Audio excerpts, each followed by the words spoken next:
নমস্কাৰ ফেসবুক লাইভৰ অনুষ্ঠানলৈ মই আপোনালোকক স্বাগতম জনাইছো আজি কৰ্মব্যস্ততাৰ বাবে বহু দিন ধৰি মই আপোনালোকৰ মাজত ফেসবুক লাইভৰ অনুষ্ঠান লৈ অহা নাছিলো আজি আকৌ এবাৰ আপোনালোকৰ মাজত ফেসবুক লাইভ অনুষ্ঠানত লৈ মই আপোনালোকৰ সন্মুখত উপস্থিত হৈছো আজি মহাপঞ্চমী দেৱী দুৰ্গা অহাকালি আমাৰ মাজলৈ আহিব আৰু শাৰদীয় দুৰ্গা উৎসৱ অসমবাসী ৰাইজে পালন কৰিব প্ৰতিকূল পৰিবেশৰ মাজতো সমাজখনলৈ যাতে শান্তি আহে সকলোৰে জীৱনলৈ যাতে সমৃদ্ধি আহে আৰু আমি যাতে বিভিন্ন প্ৰতিকূলতাৰ মাজতো জাতি হিচাপে আগবাঢ়ি যাব পাৰো তাৰ বাবে আমি আকৌ এবাৰ মা দুৰ্গাক সকলোৱে প্ৰণিপাত কৰিম আৰু মাৰ আশীৰ্বাদেৰে আমি সমগ্ৰ বছৰটো শক্তিশালী হৈ থাকিম সমগ্ৰ অসমবাসী ৰাইজলৈ মই শাৰদীয় দুৰ্গা পূজাৰ বহুত শুভেচ্ছা যাচিছো স্বাভাৱিকতে আজিৰ ফেসবুক লাইভ অনুষ্ঠানত কেইবাটাও গুৰুত্বপূৰ্ণ কথা মই আপোনালোকৰ লগত পাতিব খুজিম শেষত আমাৰ সকলোৰে আদৰৰ জুবিন গাৰ্গৰ মৃত্যুৰ তদন্ত হত্যাৰ তদন্তৰ বিষয়েও আপোনালোকৰ লগত কথা পাতিম প্ৰথমে মই সৰু কেইটামান কথা যি মোৰ দৃষ্টিত সৰু কাৰোবাৰ দৃষ্টিত সৰু নিবনুৱা যুৱকৰ বাবে বহুত ডাঙৰ কথা মই কেইটামান কথা ক'ব খুজিছো এডিআৰই আৰু বিভিন্ন পৰীক্ষাৰ ৰিজাল্ট আৰু নিযুক্তি পত্ৰ আমি 10 অক্টোবৰত দিবৰ বাবে সিদ্ধান্ত লৈছিলো কিন্তু যোৱা কেইদিনমানৰ ঘটনা প্ৰবাহ আৰু গুৱাহাটী হাইকোৰ্টৰ এটা ৰায়ৰ বাবে আমি অকণমান থমকি ৰবলগীয়া হৈছে মই আপোনালোকক আজি কোন পৰীক্ষাৰ কোন দিনাখন আমি ৰিজাল্ট এনাউন্স কৰিম সেই বিষয়ে মই আপোনালোকক স্পষ্টকৈ কম যাতে আপোনালোকৰ মনত কোনো সন্দেহ নাথাকে পোনপ্ৰথমে মই আপোনালোকক জনাব খুজিছো যে আমাৰ এডিআৰই পৰীক্ষাৰ যি গ্ৰেড 3 আছিল অৰ্থাৎ তৃতীয় বৰ্গৰ যি চাকৰি আছিল সেই চাকৰিৰ ফলাফল আমি 10 অক্টোবৰ তাৰিখে প্ৰকাশ কৰিম এডিআৰইৰ চতুৰ্থ শ্ৰেণীৰ যি পৰীক্ষা আছিল প্ৰায় 5000 পদ আছিল এই পৰীক্ষাৰ ফলাফল আমি 15 অক্টোবৰ তাৰিখে ঘোষণা কৰিম স্বাস্থ্য বিভাগৰ বিভিন্ন পৰীক্ষাৰ ফলাফল নন টেকনিক্যাল টেকনিক্যাল স্বাস্থ্য বিভাগৰ আটাইবোৰ পৰীক্ষাৰ ফলাফল আমি 12 অক্টোবৰ তাৰিখৰ আগতে ঘোষণা কৰিম এলিমেন্টাৰী প্ৰাথমিক বিদ্যালয়ৰ শিক্ষকৰ নিযুক্তিৰ বাবে আমি যি পৰীক্ষা বা আমি যেটো নিযুক্তিৰ প্ৰক্ৰিয়া আৰম্ভ কৰিছো সেই পৰীক্ষাৰ ফলাফল আমি 15 পৰা 20 অক্টোবৰৰ ভিতৰত প্ৰকাশ কৰিম তাৰ কাৰণ প্ৰাথমিক বিদ্যালয়ৰ শিক্ষক শিক্ষয়িত্ৰীৰ পৰীক্ষাৰ ফলাফল ঘোষণা কৰাৰ আগতে আমি গ্ৰেজুৱেট টিচাৰ আৰু পোষ্ট গ্ৰেজুৱেট টিচাৰৰ ৰিজাল্ট ঘোষণা কৰিব খুজিছো যাতে ওভাৰলেপিং নহয় অৰ্থাৎ প্ৰাথমিক বিদ্যালয়ৰ শিক্ষকৰ পদ নিৰ্বাচিত গ্ৰেজুৱেট টিচাৰ বা পোষ্ট গ্ৰেজুৱেট টিচাৰ সকলে দখল কৰিব নোৱাৰে আৰু আমাৰ যুৱক যুৱতী সকল যাতে বঞ্চিত নহয় গ্ৰেজুৱেট টিচাৰ আৰু পোষ্ট গ্ৰেজুৱেট টিচাৰৰ পৰীক্ষাৰ ফলাফল আমি 15 অক্টোবৰ তাৰিখে ঘোষণা কৰিম অৰ্থাৎ এই গোটেই পৰীক্ষাৰ ফলাফলসমূহ আমি 20 অক্টোবৰ তাৰিখৰ আগতে আমি ঘোষণা কৰিবলৈ সক্ষম হ'ম আপোনালোকে এতিয়া সুধিব যে পুলিচৰ পৰীক্ষাৰ ফলাফল আমি কেতিয়া দিম সাব ইন্সপেক্টৰৰ ৰিজাল্ট বা ফায়াৰ ব্ৰিগেড আদিৰ ৰিজাল্ট আমি 10 অক্টোবৰ তাৰিখে দিম বা তাতকৈ আগতে দিম। কিন্তু AB আৰু UB কনিষ্টবলৰ ৰিজাল্ট দিয়াৰ ক্ষেত্ৰত গুৱাহাটী উচ্চ ন্যায়ালয়ে এটা আমাক সাময়িকভাৱে বাধা আৰোপ কৰিছে। আমি আশা কৰোঁ সেই বাধা আৰোপ অতিক্ৰম কৰি অৰ্থাৎ উচ্চ ন্যায়ালয়ক সন্তুষ্ট কৰি আমি এই মাহৰ ভিতৰতে পুলিচৰো AB আৰু UB কনিষ্টবলৰ ৰিজাল্ট ঘোষণা কৰিব পাৰিম। এই গোটেই ৰিজাল্টৰ ফলাফলৰ লিষ্টখন দেখিলে আপোনালোকে ইতিমধ্যে গম পাইছে যে আমি 20 অক্টোবৰলৈকে যাবলগীয়া হৈছে। কিন্তু মই প্ৰতিশ্ৰুতি দিছিলোঁ যে অক্টোবৰ মাহৰ ভিতৰতে 10 অক্টোবৰত আপোনালোকক নিযুক্তি পত্ৰ দিম। 10 অক্টোবৰত মই নোৱাৰিলেও অন্তত 25-26 অক্টোবৰৰ ভিতৰত আপোনালোকৰ হাতত মই নিযুক্তি পত্ৰ তুলি দিম। কাৰণ পৰীক্ষাৰ ফলাফল ঘোষণা কৰাৰ পিছতো আমি বিভাগলৈকে কাক কোন বিভাগত দিম ৰেণ্ডমাইজেশ্যন কৰিব লাগে আৰু তাৰ পিছত বিভাগসমূহেও আপোনালোকৰ পোষ্টিং অৰ্ডাৰ উলিয়াব লাগে। সেই কাৰণে অক্টোবৰ মাহৰ ভিতৰতে আপোনালোকৰ নিযুক্তি হ'ব। কিন্তু কেইটামান দিন আপোনালোকে অপেক্ষা কৰিব লাগিব। ইয়াৰ কাৰণো আপোনালোকে জানে, যোৱা কেইবাটাও দিন ধৰি আমি কোনেও কাম কৰিব পৰা নাই। জুবিনৰ মৃত্যু বা জুবিনৰ দুৰ্ঘটনাৰ পিছত বা বহুতে কোৱাৰ দৰে হত্যাৰ পিছত যি ধৰণে আমি নকওঁ কিয় আমাৰ মনবোৰ বিষাদেৰে ভৰি পৰি আছিল। কাম কৰিব পৰা কোনেও নাছিল। কিন্তু আমি যিহেতু আগুৱাই যাবই লাগিব, সেইবাবে মই আজি আপোনালোকক নিশ্চিতভাৱে কোন পৰীক্ষাৰ কেতিয়া ফলাফল ঘোষণা কৰিব তাক মই জনালোঁ আৰু আপোনালোকে যাতে নৱেম্বৰ মাহতে চাকৰিত যোগদান কৰিব পাৰে তাৰো আমি নিশ্চিতভাৱে ব্যৱস্থা ল'ম। বন্ধু বান্ধৱীসকল, শ্ৰদ্ধাৰ ৰাইজ, আৰু কেইটামান কথা মই আপোনালোকক ক'ব খুজিছোঁ। অৰুণোদয়ৰ জৰিয়তে আমি অসমৰ 30 লাখ পৰিয়ালক মাহত 1250 টকাকৈ আগবঢ়াওঁ। যোৱা 17 ছেপ্টেম্বৰ তাৰিখৰ পৰা আমি অৰুণোদয়ৰ তৃতীয় সংস্কৰণ আৰম্ভ কৰিব বিচাৰিছিলোঁ। তাৰ পিছত আমি 25 তাৰিখৰ দিনটো ধাৰ্য কৰিছিলোঁ। কিন্তু অসমত চলি থকা ঘটনা প্ৰবাহৰ বাবে এই আঁচনিখনো আমি নিৰ্দিষ্ট দিনত দিব নোৱাৰিলোঁ। অহা 7 অক্টোবৰ তাৰিখে আমি আপোনালোকৰ হাতত অৰুণোদয় তুলি দিম আৰু আমি সকলো প্ৰচেষ্টা ইতিমধ্যে সম্পূৰ্ণ কৰিছোঁ। 7 তাৰিখে নিশ্চিতভাৱে অৰুণোদয় তৃতীয় সংস্কৰণৰ সুবিধা 30 লাখ আই মাতৃয়ে লাভ কৰিব আৰু আমি তাৰ পিছত প্ৰতি মাহে নিৰন্তৰ কৰি আপোনালোকক এই পুঁজি যোগান ধৰি যাম। ঠিক সেইদৰে নিযুত মইনাৰো আমাৰ অসমৰ প্ৰায় 3.5 লাখ ছাত্ৰীয়ে এইবাৰ নিযুত মইনা আঁচনিৰ সুবিধা লাভ কৰিব। নিযুত মইনা আঁচনিৰো আমি যিহেতু প্ৰথম কিস্তিৰ ধন আমি চেক যোগে দিওঁ, বেংকক আমি চেকসমূহ বনাব দিছোঁ। নিযুত মইনা আঁচনিৰো প্ৰথম কিস্তিৰ ধন আমি 10 পৰা 15 অক্টোবৰৰ ভিতৰত সকলোৰে হাতত তুলি দিম আৰু তাৰ পৰৱৰ্তী মাহৰ পিছত সকলোৱে বেংক যোগে নিযুত মইনা আঁচনিৰ ধন লাভ কৰি থাকিব। এডিআৰিৰ ওপৰত আপোনালোকৰ প্ৰশ্ন আছিলে, অৰুণোদয়ৰ ওপৰত আপোনালোকৰ প্ৰশ্ন আছিলে, নিযুত মইনাৰ ওপৰত আপোনালোকৰ প্ৰশ্ন আছিলে। মই চেষ্টা কৰিছিলোঁ যাতে আজি ফেচবুক লাইভৰ জৰিয়তে গোটেইখিনি উত্তৰ দিব পাৰোঁ। শ্ৰদ্ধাৰ ৰাইজ, যোৱাকালি BTCৰ নিৰ্বাচন সম্পূৰ্ণ হ'ল।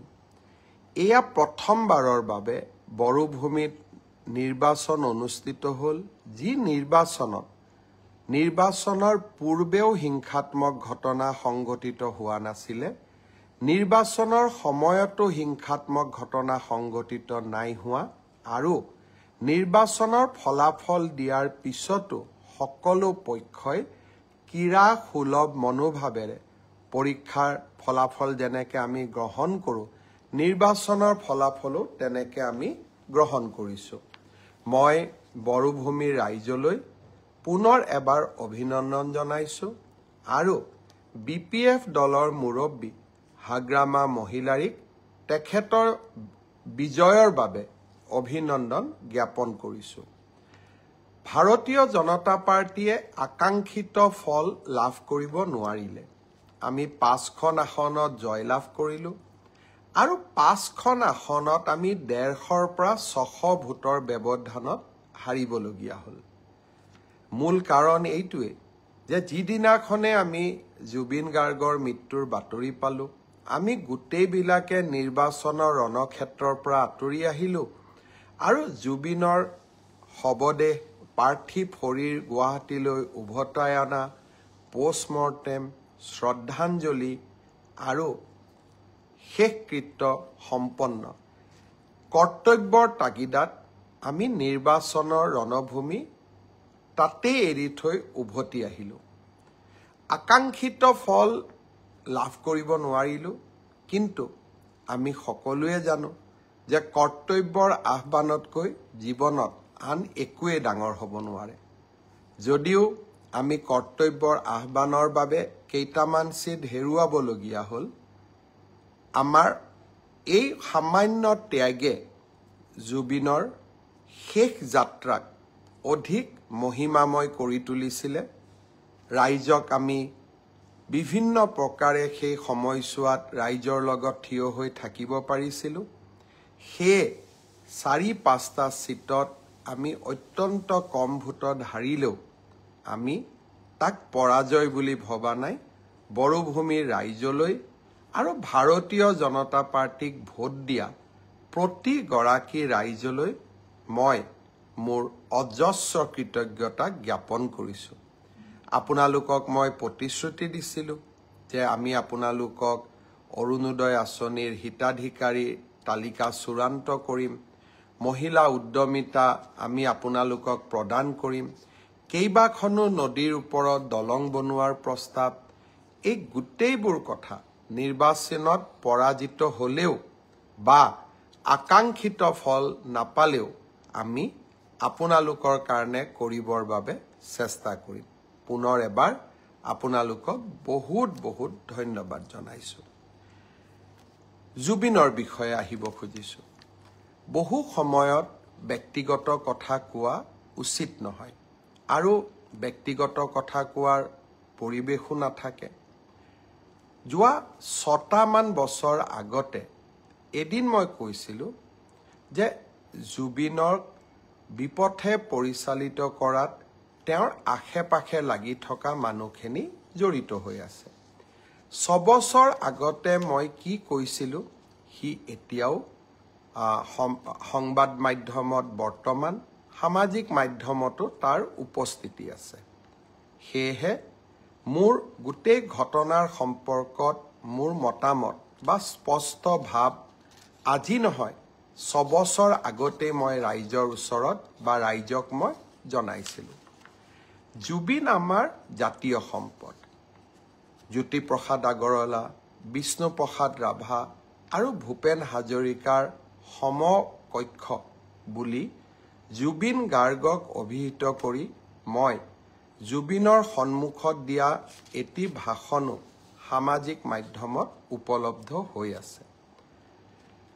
জুবিনৰ প্ৰতি মোৰ এক ব্যক্তিগত অভূতপূৰ্ব কৃতজ্ঞতাও আছিলে।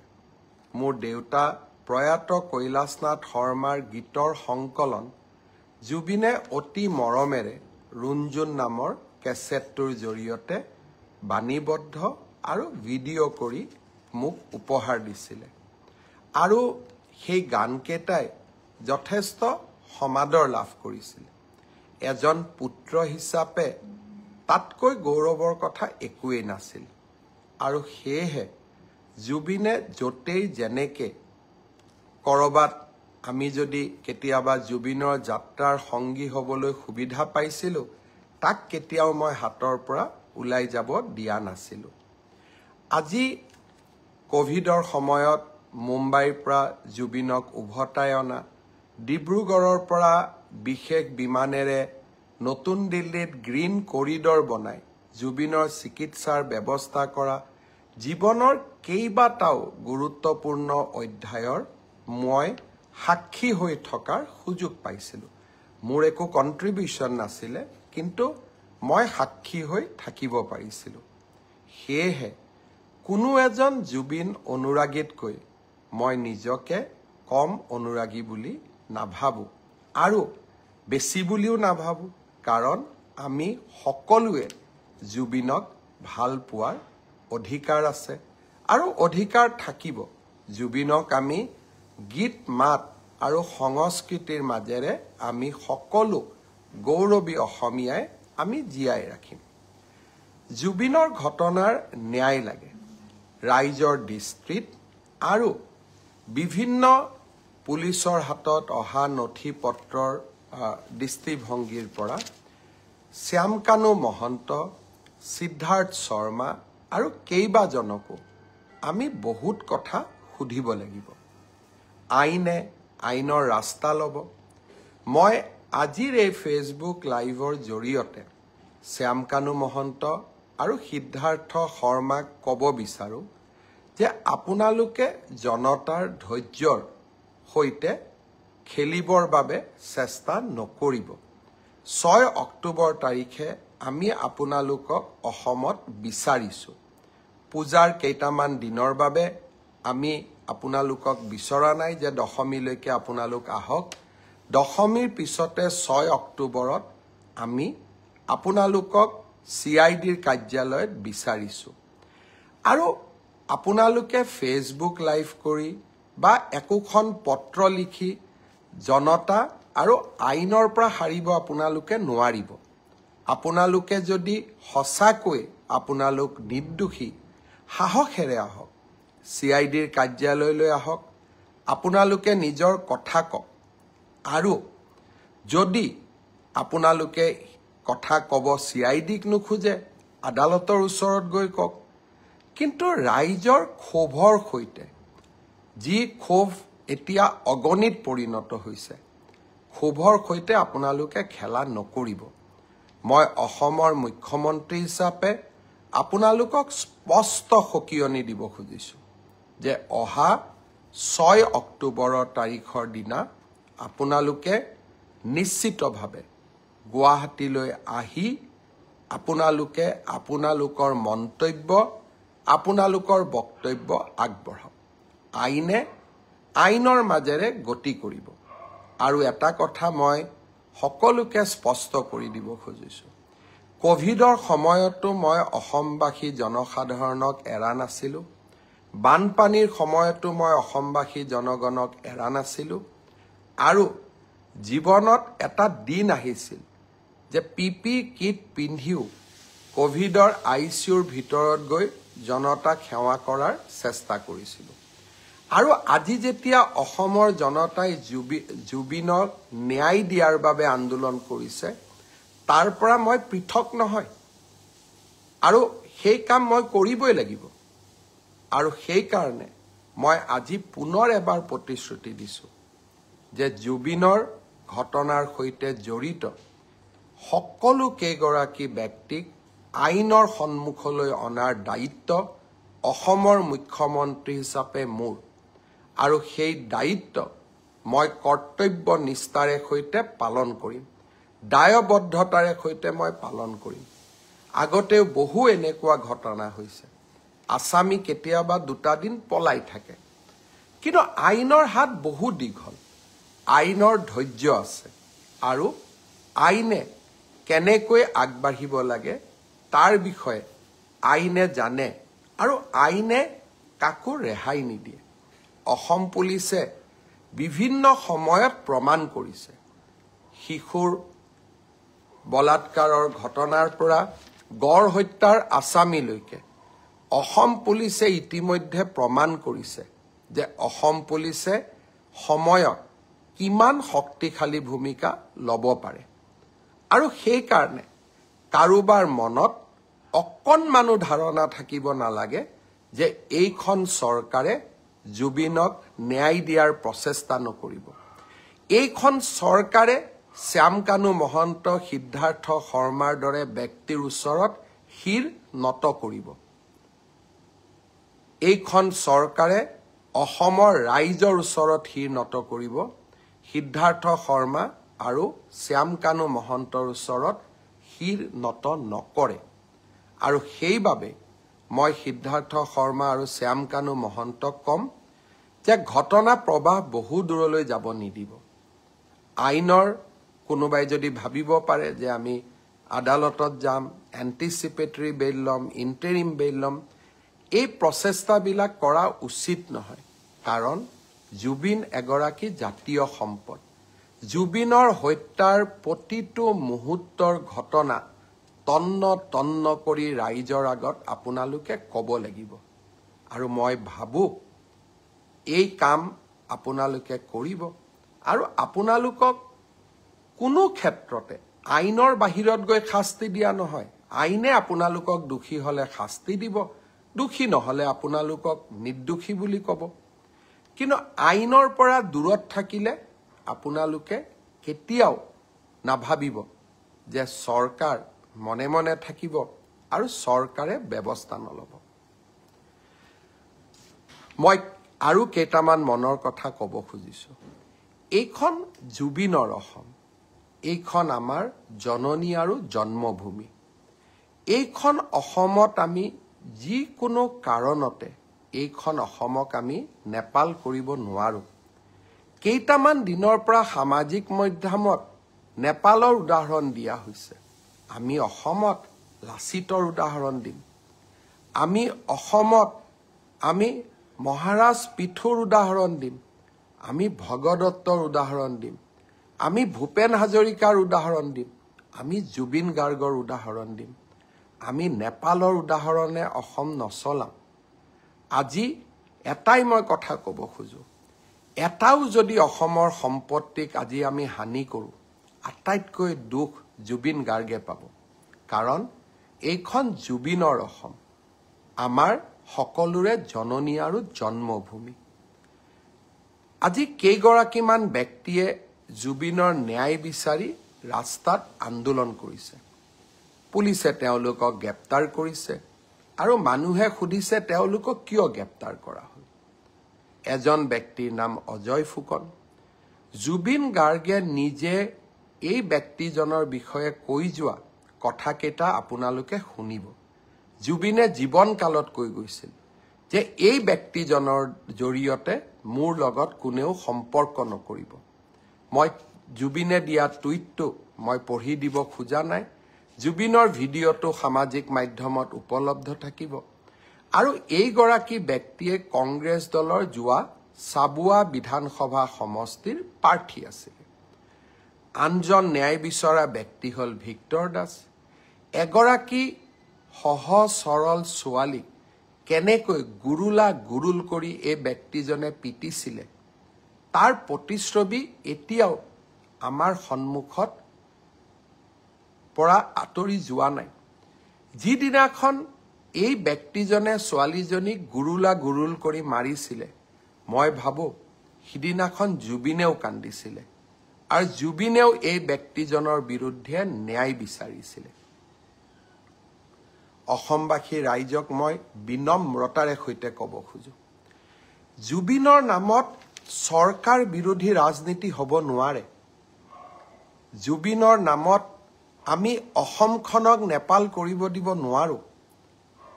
আৰু জুবিনৰ আত্মাক শান্তি দিবৰ বাবে আমি এই অসমখনক সুফলা কৰি আমি নিৰ্মাণ কৰিব লাগিব। এইখন অসমক আমি ভাৰতৰ শ্ৰেষ্ঠতম ৰাজ্য কৰিব লাগিব। সেইবাবে মই সকলোকে কৰজোৰে অনুৰোধ কৰোঁ, নেপাল কৰাৰ প্ৰচেষ্টা নকৰিব। কাৰণ ইয়ে জুবিনৰ আত্মাক আটাইতকৈ কষ্ট দিব। আইনে তাৰ কি ব্যৱস্থা ল'ব পিছৰ কথা। কিন্তু কোনোবাই যদি ভাবে যে হিংসাই কাৰোবাক ন্যায় দিব, মই ভাবোঁ সেয়া কেতিয়াও সম্ভৱ হ'ব নোৱাৰে। আইনে ন্যায় দিব অসমৰ মুখ্যমন্ত্ৰী হিচাপে মই আপোনালোকক প্ৰতিশ্ৰুতি দিছোঁ শ্যামকানু মহন্ত সিদ্ধাৰ্থ শৰ্মা শেখৰ গোস্বামী যোনেই নহওক কিয় আৰু দুই এজনৰ নাম মই লোৱা নাই আমি কেতিয়াও তেওঁলোকক বিচাৰ নোহোৱাকৈ তেওঁলোকক সহজে আমাৰ হাতৰ পৰা আমি যাব নিদিওঁ মাত্ৰ ৰাইজক মই অনুৰোধ কৰিম আপোনালোকে আইন হাতত নলব পুলিচ আছে আৰু অসম পুলিচে যোৱা 5টা বছৰত কৰি অহা কাম আপোনালোকে দেখিছে কাজিৰঙাত এটাও গড় হত্যা নোহোৱা হ'ল শিশুক ঢিঙৰ ঘটনা জানে আমি কাকো কেতিয়াও এৰি দিয়া নাই আৰু এতিয়াও মই প্ৰতিশ্ৰুতি দিছোঁ যে জুবিন গাৰ্গৰ প্ৰতিটো পল প্ৰতিটো ক্ষণৰ শেষ ক্ষণৰ হিচাপ আমি অসমবাসী ৰাইজে পাব লাগিব ধৈৰ্য আমাৰ থাকিব লাগিব কাৰণ যদি আমি ধৈৰ্য হেৰুৱাই পেলাওঁ তেতিয়াহ'লে আমি আমাৰ মানসিক সন্তুলনো হেৰুৱাই পেলাম আৰু তেতিয়া আমি আমাৰ আকাংক্ষিত লক্ষ্যত উপনীত হ'ব নোৱাৰো শ্যামকানু মহন্ত সিদ্ধাৰ্থ শৰ্মাৰ বিৰুদ্ধে আমি লুকআউট নটিচ ইস্যু কৰিছোঁ অৰ্থাৎ তেওঁলোক এতিয়া বিদেশলৈ পলাই যাব নোৱাৰে পোষ্টমৰ্টেম ৰিপৰ্ট ছিংগাপুৰৰ পৰা আনিবৰ বাবে আমি প্ৰচেষ্টা কৰিছোঁ গুৱাহাটী মেডিকেল কলেজৰ পোষ্টমৰ্টেম ৰিপৰ্ট ইতিমধ্যে প্ৰস্তুত হৈ উঠিছে দিল্লীৰ CFLলৈকে আমি তেওঁৰ ভিসেৰা চেম্পল পঠাইছোঁ যাতে তেওঁৰ শৰীৰত কোনোবাই বিষ প্ৰয়োগ কৰিছিল নেকি তাৰ বিষয়ে যাতে আমি জানিব পাৰোঁ শ্যামকানু মহন্তৰ প্ৰত্যেকটো একাউণ্ট পেন কাৰ্ড তেওঁৰ ক্ৰেডিট কাৰ্ড আমি সকলো ফ্ৰিজ কৰিছোঁ যাতে তেওঁ বহু দিনলৈ বাহিৰত থাকিব নোৱাৰে আৰু 6 অক্টোবৰৰ দিনাখন লৈকে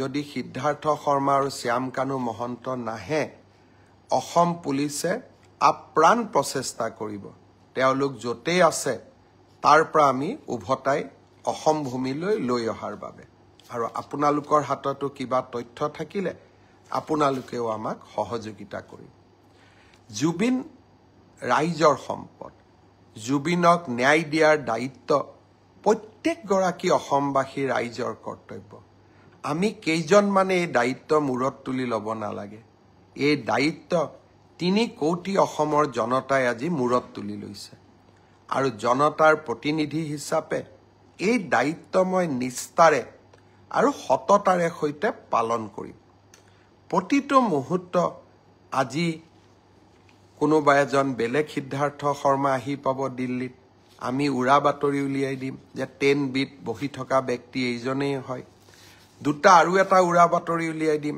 শ্যামকানু মহন্ত গুৱাহাটীতে বহি আছে মই ভাবো উৰা বাতৰি আমাৰ মনবোৰ অশান্ত কৰিব এখন জুবিনৰ হকে কাম কৰা নিষ্ঠাৰে কাম কৰিব বিচৰা চৰকাৰ আৰু অসমৰ মুখ্যমন্ত্ৰী আপোনালোকৰ লগত আছে যিদিনাখন মই বিফল হম সিদিনাখন আপোনালোকে মোক শাস্তি দিব কিছুমানে কৈছে যে 26ত ভোট নিদিও হি স্পষ্ট কথা আমি যদি জুবিনক ন্যায় দিব নোৱাৰো আমাক আপোনালোকে কিয় ভোট দিব নিদিয়াটো স্বাভাৱিক আৰু তাক আমি মানিও ল'ব লাগিব সেইবাবে ৰাইজক মই আকৌ এবাৰ আন্তৰিকতাৰে সৈতে জনাব খুজিছো যে মই মোৰ লক্ষ্যত অটল হৈ আছো আৰু এই লক্ষ্যত অটল হৈ থাকিয়ে মই কাম কৰি যাম আজিৰ পৰা 10-12 বছৰ আগতে শ্যামকানু মহন্তৰ লগত কেতিয়াবা উঠা ফটো এখন সামাজিক মাধ্যমত দিব ঠিক তেনেকৈ অখিল গগৈও শ্যামকানু মহন্তৰ লগত ফটো উঠিছিল কাৰণ আমি সামাজিক ব্যক্তি আজি ৰাতিপুৱাও 50-60 গৰাকী মানুহৰ লগত মই ফটো উঠি আহিছো কোন কি মইতো নাজানো কিন্তু এজন সামাজিক ব্যক্তি হিচাপে জীৱনৰ বিভিন্ন মুহূৰ্তত বিভিন্ন সময়ত কাৰোবাক আমি লগ পাওঁ কিন্তু অপৰাধীক সহায় কৰা হি অসমৰ মুখ্যমন্ত্ৰীৰ দায়িত্ব হ'ব নোৱাৰে ব্যক্তিগত সম্পৰ্কৰ ওপৰত গৈ আমি জুবিনক ন্যায় দিবই লাগিব সমাজক আমি সন্তুষ্টি কৰিবই লাগিব আৰু এয়া মোৰ দায়িত্ব আৰু কৰ্তব্য মই মাত্ৰ এটাই অনুৰোধ কৰিম অসমক নেপাল বনাম বুলি নকব বহু কষ্ট কৰি আমি সকলোৱে এইখন অসমলৈ এটা নতুন গতি উভতাই আনিছো সেমি কণ্ডাক্টৰৰ পৰা বাহেৰে বনোৱা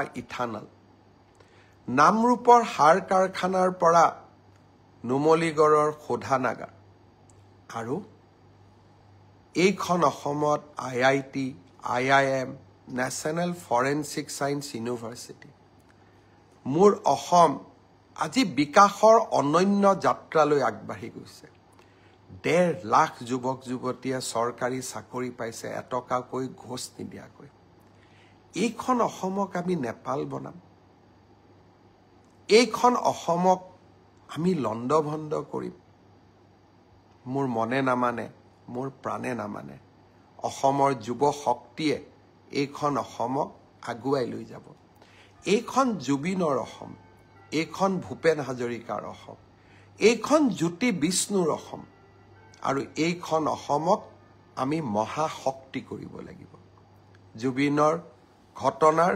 নিৰপেক্ষ তদন্ত কৰিবৰ বাবে যোৱাকালি মই গুৱাহাটী উচ্চ ন্যায়ালয়ৰ মুখ্য ন্যায়াধীশক এখন চিঠি লিখিছো যে এজন সিটিং জাজেৰে আপুনি এখন জুডিশিয়েল কমিশনো গঠন কৰি দিয়ক যদি পুলিচৰ তদন্তত কিবা ভুল থাকে জুডিশিয়েল কমিশনখনে যাতে আমাক তন্নকৈ চাই থাকিব পাৰে অৰ্থাৎ আমি ট্ৰান্সপাৰেন্সি আৰু স্বচ্ছতাৰ মাজেৰে এই তদন্তক আমি আগবঢ়াই লৈ যাব বিচাৰো অসমৰ ৰাইজক মই আৰু এটা প্ৰতিশ্ৰুতি দি থৈছো যিদিনাখনে আমি অনুভৱ কৰিম যে অসম পুলিচে জুবিনক ন্যায় দিব নোৱাৰে সিদিনাখনে এই গোচৰ আমি CBI লৈকে পঠাই দিম আজি ৰাতিপুৱা মই কেন্দ্ৰীয় গৃহমন্ত্ৰী ডাঙৰীয়াক জনাইছো যে প্ৰয়োজন হলে এই গোচৰ মই CBI লৈকে পঠাম আশা কৰো মোৰ ব্যক্তিগত অনুভূতি আৰু প্ৰতিবদ্ধতা আপোনালোকে সকলোৱে বুজি পাব আৰু সকলোৱে এই জটিল সময়ত আমাক সহযোগিতা কৰিব মোৰ জননী জন্মভূমি মোৰ অসম আৰু এইখন অসমক আমি কেতিয়াও নেপাল নকৰো এইখন অসম সদায় বিকাশৰ গতিৰে আগবাঢ়িব আৰু যিসকলে অসমখনক নেপাল কৰিব খুজিব তেওঁলোকৰ লগত মোৰ ৰাস্তা নিমিলে আৰু তেওঁলোকক জীৱনৰ শেষ মুহূৰ্তলৈ আৰু জীৱনত এটোপা ৰক্ত থকালৈকে অসমক নেপাল কৰিব খোজা সকলৰ সৈতে সাহসেৰে মই থিয় দিম লাগিলে তেনে কৰিবলৈ যাওঁতে মই মৃত্যুকো সাৱটি লম বহুত বহুত ধন্যবাদ